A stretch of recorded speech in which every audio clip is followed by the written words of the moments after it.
soprano.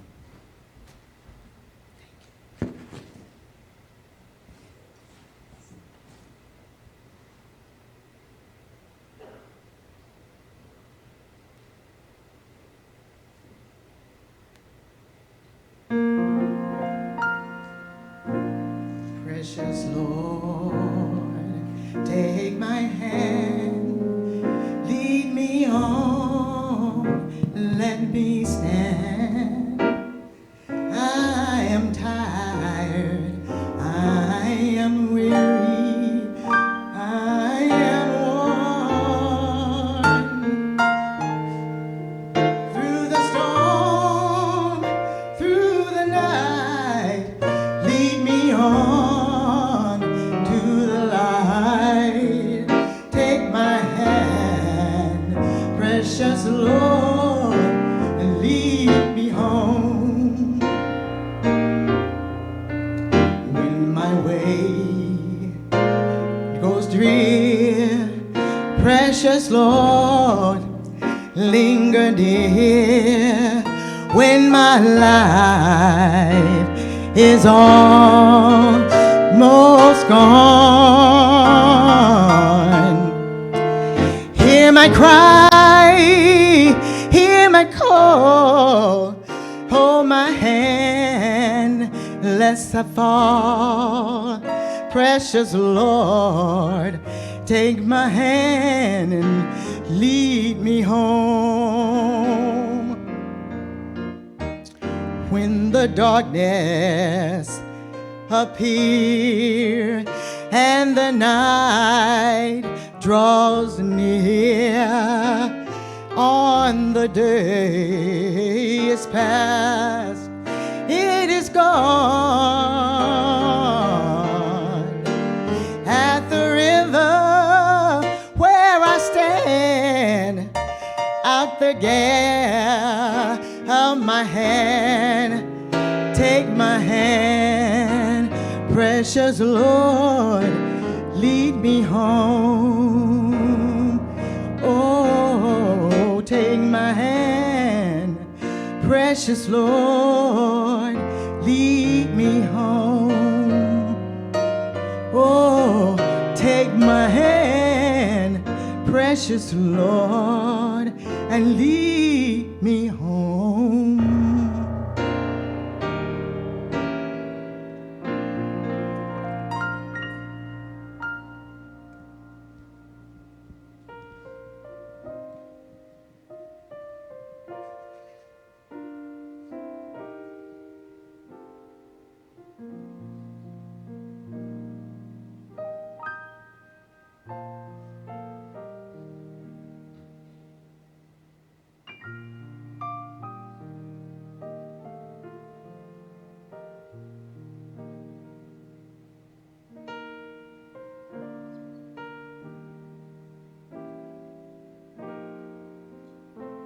She added to the sum of human joy, and if everyone to whom she offered loving service were to bring a blossom to her grave, she would sleep tonight beneath a wilderness of flowers. The record of a generous life runs like a vine around the memory of the sower, and every sweet, unselfish act is now a perfumed flower. Speech cannot contain our love. There was, there is no gentler sore. Ample make this bed with awe. In it wait till judgment break. Excellent and fair, be its mattress straight, be its pillows round. Let no sunrise's yellow noise interrupt this ground. There is no death. The stars go down to rise upon some other shore, and bright in heaven's jeweled crown they shine forevermore. And ever near us, though unseen, the dear immortal spirits tread, for all the boundless universe is life. There is no death. Paraphrased from Revelation 21, 1-7. And I saw a new heaven and a new earth, for the first heaven and the first earth were passed away, and there was no more sea. And I, John, saw the holy city, New Jerusalem, coming down from God out of heaven, prepared as a bride adorned for her husband.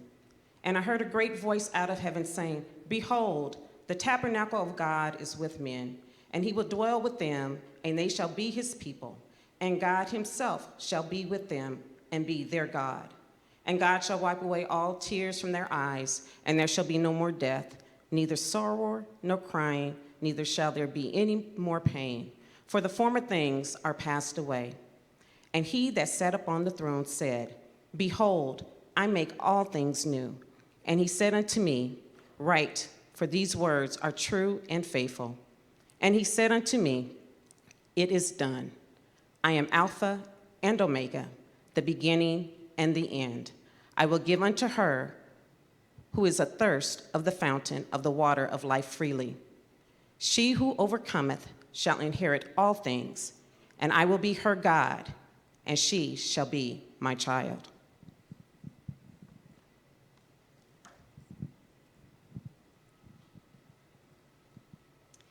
In memoriam, do not stand at my grave and weep. I am not there. I do not sleep. As long as Delta's numbers continue to multiply, I shall live on. I will not die. For Delta women who care and give perpetuate my name, and so I live. I bid you be brave, my sisters, daring and strong. Hold high the torch and carry on. Do not sit at my grave and cry. I am not there. My spirit in Delta will not die.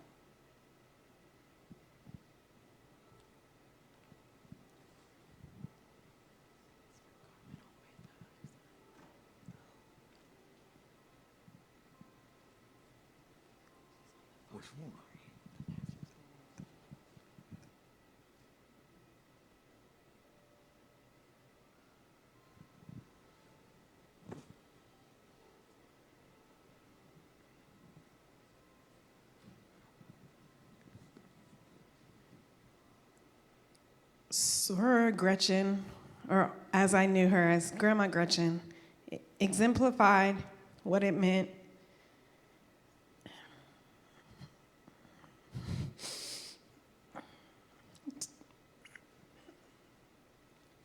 to be a proud Black woman, and she was an example of how to live a life of service. From my earliest memories of her, she always had on some sort of t-shirt from a community organization, or a t-shirt exclaiming her Black pride, or DST, or a dashiki from her time in Gambia.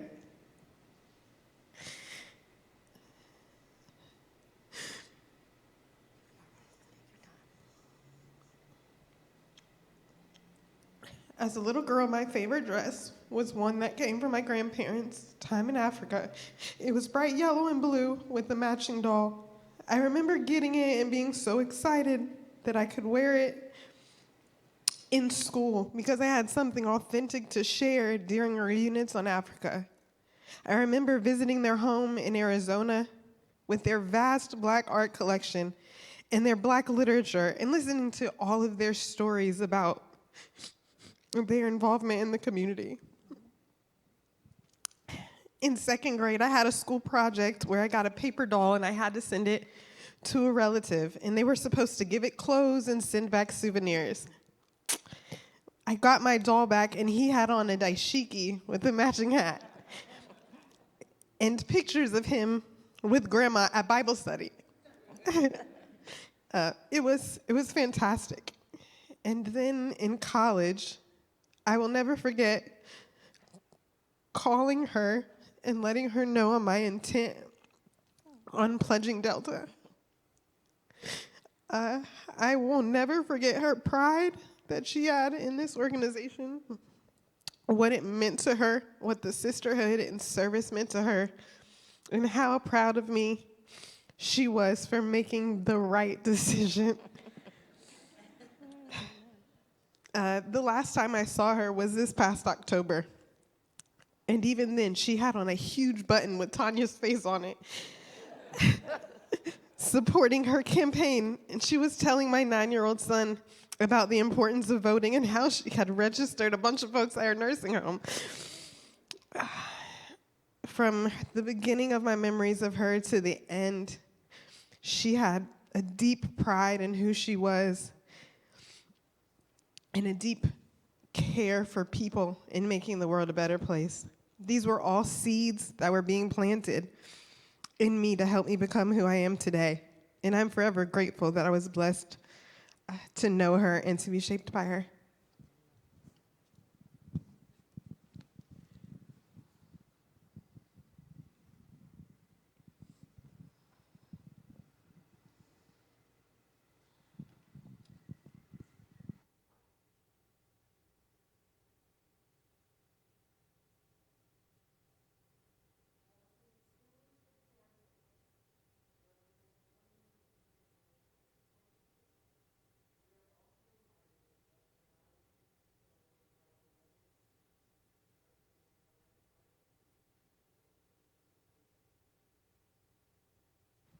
These lights are extinguished, symbolizing the passage of our soror into Omega Omega chapter. Let us relight their meaning in our own hearts. This, in the end, is the most fitting tribute to our beloved soror, Gretchen Hamlet.